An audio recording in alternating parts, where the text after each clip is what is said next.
What's up, world? It's been a while. I'm back, and this morning we're gonna do a shot on iPhone 14 vlog / review as I head to New York. So let's go. It's a day trip.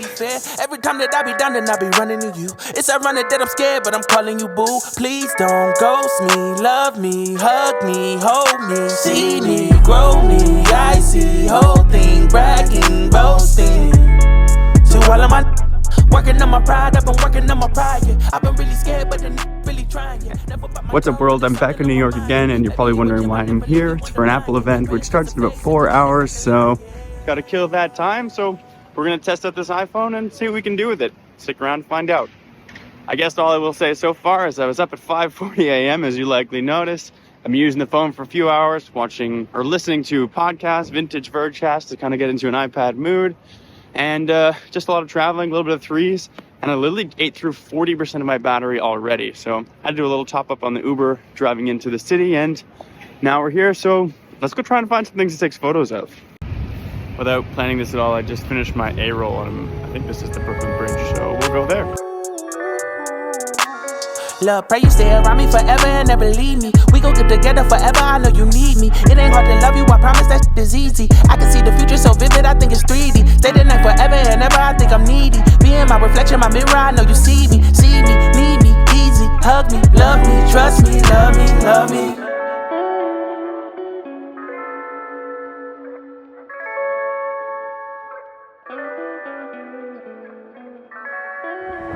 It's a lot colder out here than I thought it was gonna be. It is windy.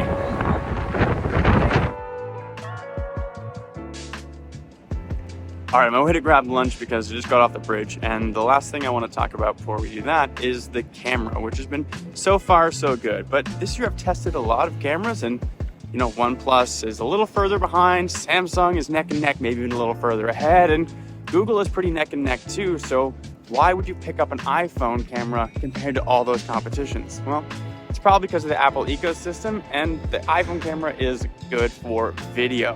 We've got autofocus on the front-facing camera, we've got cinematic mode that actually works really well, unlike Google and Samsung, and we have action mode this year, which will potentially help keep your footage a little more stable as you're walking around, running around, jumping around, but I haven't used it that much. I wanted to use it this morning for those shots where the phone was clamped onto my bike, but there wasn't enough light, so I couldn't, so you know, that's a limitation that it has on it.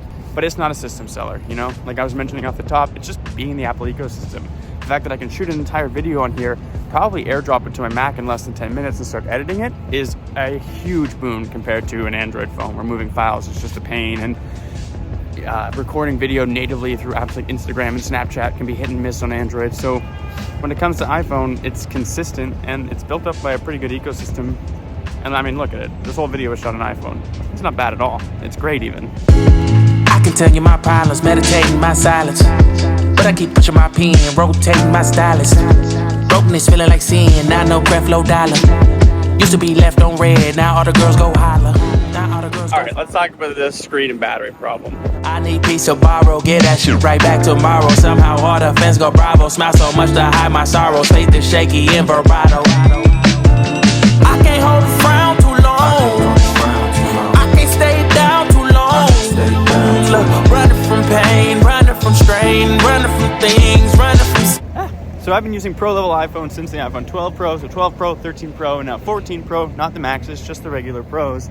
And out of those two phones, I guess 3 phones, the 14 Pro was apparently kind of had the weakest battery life so far. It just isn't lasting as long throughout the day. All right, you guys, Brad from Toronto popping in here, and I just want to say that the battery drain issue, I've now moved up to iOS 16.1, and it seems to have gone away, which is very exciting because it was not so great before, and now the battery life on my iPhone 14 Pro is great, getting me to about a day and a half of use, which is very exciting. Beyond that, I just want to talk about the video because these cameras really, really impressed me. And when I brought this video home, I did most of the editing on my way back from New York, and I showed it to Alex. She was like, what? You shot this whole thing on iPhone, which blown up on a TV looks fairly obvious, but when you watch it on a small screen like a phone, it looks really sharp and really crisp. Even on a laptop, it looks good. I'm impressed, very impressed. So big fan of these bigger optics, really big fan of the new autofocus of the front-facing camera. I'm not even shooting with cinematic mode because there's just enough blur by the ability to pull focus through autofocus on the front-facing camera. Huge upgrade. I guess If I needed to use cinematic mode, it is there, and I do trust it a lot more this year, but I wouldn't shoot it on f2.8. I would usually drop it to 5.6 or something just to get a little more realism. And I think that's about it. As a video maker by trade, this is the camera that I want to have in my pocket all the time. Sure, you got to turn HDR off in the settings to make it work with everything else, but it is the most versatile camera tool. And everything up until this point, I'm pretty sure the mic right now is these AirPod Maxes, but everything up until this point was just the mic in the iPhone, just holding it in front of my face, and it sounded fantastic. I mean, it's hard to get a better filmmaking tool than that. So I hope you guys enjoyed this. I hope you got to see some cool examples of New York and what the iPhone can do, and I hope I see you next time. Like and subscribe below. I'm Brad Bennett. This has been a MobileSyrup video, and I'll see you later. Bye.